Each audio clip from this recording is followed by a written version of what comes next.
بیا ای هموطن، بیا ای هموطن، تا کی وطن سازیم غریبی را. بیا تا کی تو به ما می چشی زهر جداگی را. ای چه جان خوش غریب افتادم، چون هیزمی خشک در تنور افتادم. چون هیزمی خشک دم به دم می سوزم. ای چه جان زنده به گور افتادم.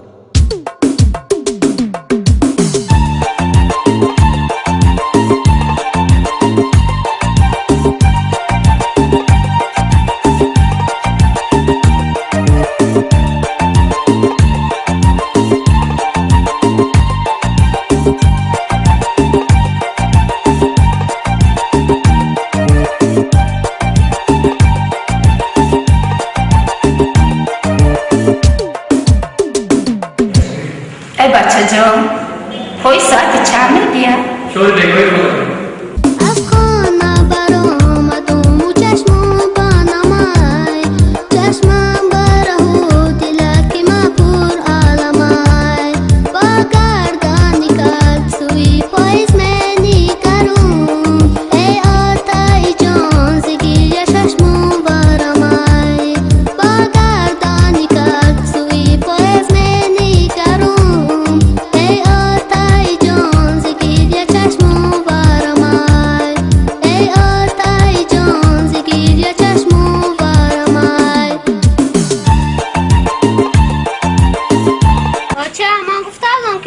اوتان فرمکنان نمی آید.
Lekin brattan yangashka yod kada chiyan?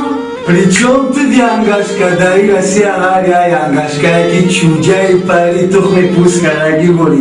Бару аваю менуше.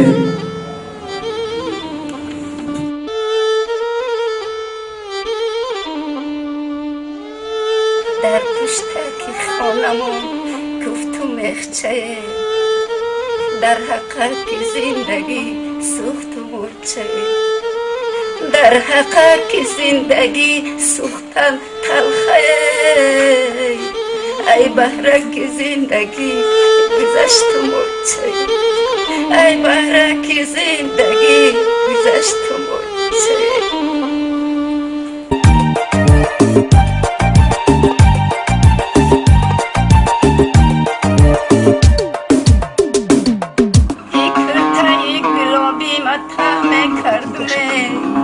یورکی ره دوری مجه نکردم من میدانستم یارم غریبی میره های غریبی را بند میکردم ایره های غریبی را بند میکردم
این آتای رفتگی ما کجا شد